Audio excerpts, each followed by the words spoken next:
Do you do that? Well, No, like for Discord calls and stuff, like that's how you sync up the audio for Yeah. editing. But we got these, so we'll be good. Oh, so it's like already fancied in. Okay, Yeah, cool. because these. Some dark magic is working it. Perfect. Yes. We're live. All right. So all right. What's up, gamers? This is Donny Q, former director of the Vidya Game Awards. Behind the camera is Beatstar. In front of the camera, we have Karen Morrison, program director for the Independent Game Developers Association Foundation. That's right. Shannon, welcome to the program. Yeah, I know. Yeah. So. Yeah. So if you could quickly go over like the relationship between the IGDA and the IGDA Foundation, because it sounds like you're not like underneath them, they're not like the parent organization, so how's that structure work? Yeah. So they're two totally different organizations. One is a membership-based organization, that's the IGDA. So IGDA has local chapters, like for example, I'm in San Diego and I'm on the board there, so then we run events, we do game jams, all sorts of awesomeness. And I know that there's ones up here and all over the place. So it's a fun thing, but the IGDA Foundation is one central organization, and it's worldwide. So that's where at Gamescom, and they're here, and you go to GDC, and all sorts of awesomeness. My main focus is the online programming, so it's the virtual exchange, which is currently running. So I've like been trying to chat in with people, but there's a lot of volunteers. We have a very large alumni base. It's people that have been through the programming. It's been around for a long time, so therefore it's, we have a lot of us to give back, and it's a bunch of do-gooders basically that all kind of work together and just do awesome stuff. Hell yeah. So the virtual grantees, I was looking at the list on social media, and so you have people from Costa Rica, from Colombia, Nigeria, Ethiopia, even places as far off and as weird as Los Angeles. So how do these people find you, and what are you looking for in an applicant? So someone that's really trying to, is proactive, and they're wanting to do things, they're actively trying to find community, create community. We've had grantees that are that before they were grantees, they were trying to just run game jams. Like I know there's someone, oh my gosh, he was in Venezuela and he was doing game jams there. So he was like, that's great. Like you're really actively trying to pursue games in a way that we can support. So it's like, it's really about that community aspect of really bringing others to bring others up, and the rising tides raises all boats, like that goodness. Right. Yeah, because in my notes originally, I was thinking like what was the intent of these grants? Was it like to prepare people to be small business owners? Was it to work with a publisher? Was it to enter AAA? But it sounds more like it's community focused, like making games to affect the local economy, the local community, and have these things thrive on their own with just a little push. Yeah, that is a big part of the focus. We do have programming that's various parts of the industry, but it's not like we have a secret job tree that we hand out job apples to people. Like that doesn't exist, and as much as we'd love it to, So I mean, all we can do is kind of give people the skill sets so that whenever they have the opportunity, they can be prepared. And there's various ways to do that. There is not one single path. Like the foundation is one. There's IGDA is another example. I know other orgs also exist and are fabulous in what they do.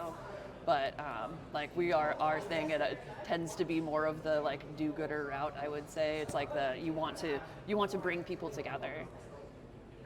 Absolutely. Are you familiar with the awards that get handed out at GDC, the Gerald Lawson Award and the Eric yes. Gibson? Oh, perfect, great. So this dovetails into my next thing. So the Gerald Lawson Award for Excellence in Game Development, that was handed out at GDC this year. But the Eric Gibson Award for Innovation in AI was not handed out. Now, before anybody turns this off, they need to know that the Eric Gibson Award was created and first handed out in 2007. Yes, so it's not generative. Yeah. Games AI, AI has existed forever. Spell check is a version of AI. So it's not necessarily LLM. Like it's not, there's various things. So game enemy AI. Like I know plenty of people that are game programmer, AI programmers, but that doesn't mean Right. they're writing things for it's like, So I didn't even have to ask the question. Like you agree that the nature of what AI is and how we define it, how that's used, it's changed radically. Yes. Yeah. Okay. It's definitely. Yeah. Would you say that the current version of generative AI, it's anti-creative? I mean, like, I don't feel like in my personal view of it, it's very limiting in how you could possibly use it. Like, I don't personally use it in that, like, I don't feel the need to use like generative stuff to make art or whatnot. I don't think it's necessarily doing the thing that people want it to do, and I feel like I'm letting people down by saying that. Like, I feel so creative. I did this creative thing, and it's like I love people to be creative, but I also think like drawing something badly is creative, and it's their own thinking of like, oh well, it's bad. It doesn't look like this, and I'm like, well, why don't you just like it's the imagination and it's this. I don't know. It's the craft. It's a craft. Yeah. Yeah. You're developing the craft. Yeah. And I don't know. No, I wholeheartedly agree with that because like one of my biggest issues with the current AI thing is that it's all a proprietary black box. So you're paying Claude or Cursor like $150, $200 a month, and it spits something out, but you don't know how it got to that result, and more importantly, they're going to change how that result is achieved later. Yeah. So like you have a guitar in your house, but like the position of the frets change, the thickness of the strings change. Like you can play the solo to Freebird today, but then tomorrow the guitar changes, and like none of that works anymore. Right.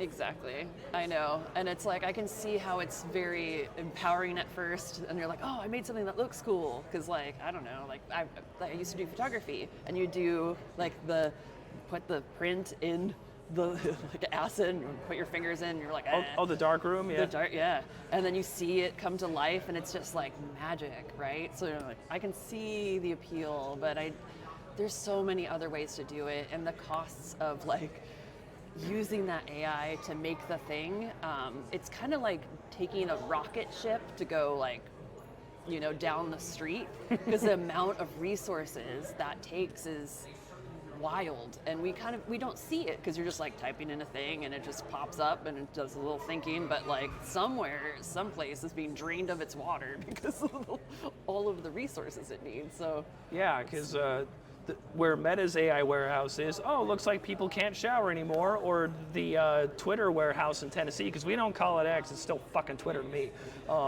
Like Tennessee, like that one isn't following local pollution regulations, it's polluting the neighborhood over there, and like it feels like it's invisible damage because, well, it's not affecting me because I just type in the thing, but like handing that to people I think is still not ethical. Yeah. It's disappointing. Very disappointing. Yeah, so you heard it here first, kids. Stick figures in MS Paint, nothing else. You'll learn. You'll get it eventually. Yeah. Oh, my favorite quote is, you don't have to be great to start, but you have to start to be great. Yes. And I love that. Like, do something bad, and that's why I talk about game jams all the time. My personal favorite now is to do something I don't normally do and just do it badly. Like, then all the stakes are super low. No one expects me to like program well. That said, it's great because I'm like, nah, guys, I can't do that. So too complicated, things like that. And it's just fabulous. So like, draw bad art, do bad code. If this is what you want to do it badly until you're good at it. And with writing, it's the same thing. Like, I also heard you have 100,000 terrible words, so you have to get them out first. So I'm like, this is great. Yep.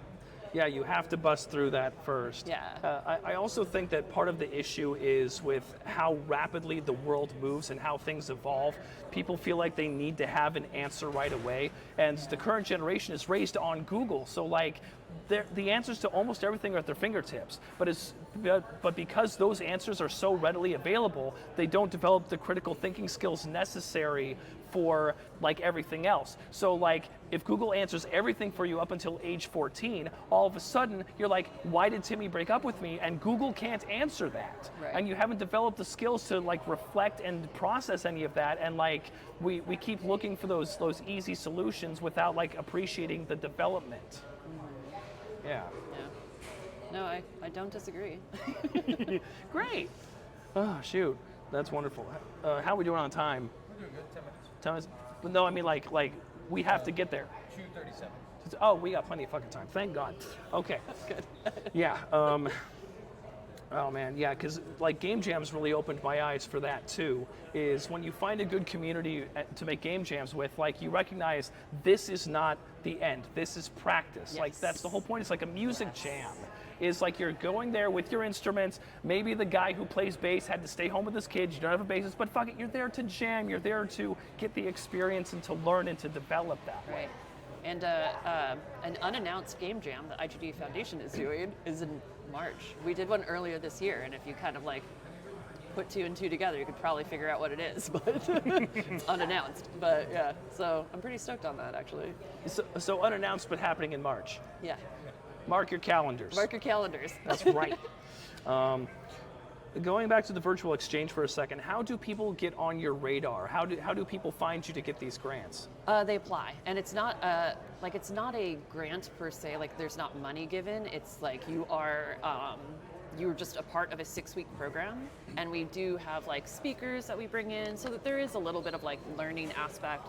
But I've also described it as like if you had peanut butter and celery, it's not really about the celery, you know, like so that's the activity that you're doing is the virtual exchange, and like there is a lot of information that's given, but it's not like the first time there's ever been a talk on like resumes, like, you know, so it's not a reinventing the wheel or secret information or anything, but people get, like learning and meeting each other and expanding your network is amazing. And I think that's also a super really important thing is like networking.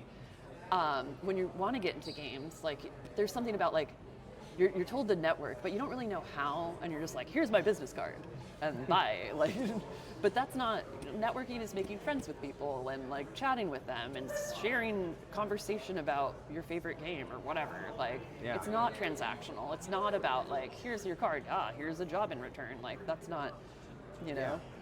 I think that's a common pitfall for a lot of like early game developers, because like they, especially like because you're solo deving, you have to do the art, the programming, the writing, all of this shit, and then all of a sudden someone walks in and says, "Hey, what about marketing?" And it's like, fine, I will make a Twitter or a Blue Sky or a Tumblr or whatever else, and I will post the exact same image every single day. I did my marketing, but when actually you didn't. It's a whole other skill set. I know. It's a lot. Like I like games because I want to work with other people. The people that want to work alone, I'm like, oh man, there's a lot of hats that you're just stacking up. I'm like, I like a couple, but that's too many hats. Yeah. But you know. Yeah, absolutely. Shoot, we'll touch on layoffs for a second. So the original title of the email that was given to us was about like addressing a post-layoffs world, which I find very optimistic because it assumes that the layoffs are now over. Do you have any thoughts on the AAA industry, the Western video games industry, especially when things are becoming so global and connected? I mean, I do think it's shifting. It's going to change. I don't think it's going to be the same thing. I mean, realistically, as far as like what games are being made, it's going to be like, they're all money people at that space. They're like, okay, so this is what's selling. So like what we're buying is what they're going to make. So like in the indie space, it's not necessarily that. It tends to be much more of like, I like this thing and I want to make this thing because I like this thing. So, you know, it's a little different. I think it's shifting. As far as what that means, I couldn't predict because I don't think they'll talk about things in cycles where they like, you know, staff up and then the staff down or whatever, staff up. And this is a bit different. Like the money the investment is more so dried up for them, so then they don't have the power to hire people, but that money is going somewhere. So what that means for us, you know, it might mean a larger middle market like AA, indie. I mean, there's a lot more games that are, I'd say, more in the popular space that are smaller teams, and that's to me very great because then you have more power as a smaller team. as an individual, like, Yeah. it's nice. The winner of least worst game of the year for our show, which is it's our version of game of the year. We can't we can't say it's the best game. We have to say it's the least worst game. Okay. And Yeah. the least worst game of 2024 was Balatro, which Yeah. was largely done by one guy with a Yeah. little bit of contractor help. So I see that point absolutely. Yeah. Yeah. So I'm gonna end with a slightly spicy question here. I know. Don't worry, it's not the mega spicy ones. We're good. But anyway, so given your love of game jams and indie development, you are obviously familiar with itch.io. Yes. Okay. Oh. Yes. So obviously, there's a lot of payment processor BS going on right now, and so itch had to de-index all the not safe for work games, and then they're bringing a couple back. But then I'm hearing from a couple developer friends of mine that their games are getting de-indexed and they don't know why. What in the description is causing it to get delisted? And then the payment processors are still just like a total stonewall. Yeah. So when this first happened, not your parent organization, your partner organization, the IGDA, they released a statement asking for dialogue between payment processors and developers. So it's been about a month. Are you aware of the IGDA or the foundation having any dialogue with payment processors, with itch, with LeFo, figuring that out? I'm not aware. That doesn't mean it hasn't happened. I do know that there's very few of them at the org. We have a powerhouse of people for our one organization, and they are a small. I'm going to go with 4 people. That is all over the entire world. So I would not talking about wearing a lot of hats. The stuff that they accomplish with so few people is amazing. So I greatly appreciate what they're doing. Do they need more support in that? Probably. So, I believe they're doing what they can.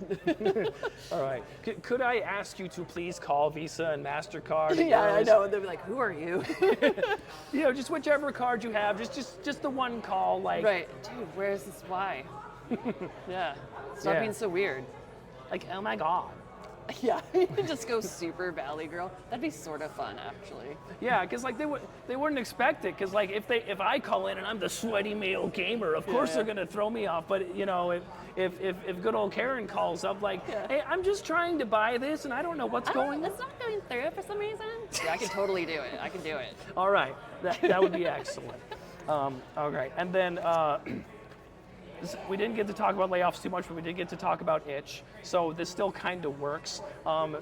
So before I get to my final question, aside from the super secret game jam in March, is there anything else the foundation is cooking up? Anything you're excited to share? We're really, I know we're trying to expand things. The foundation used to have people go to Melbourne Games Week. I think it's Games Week.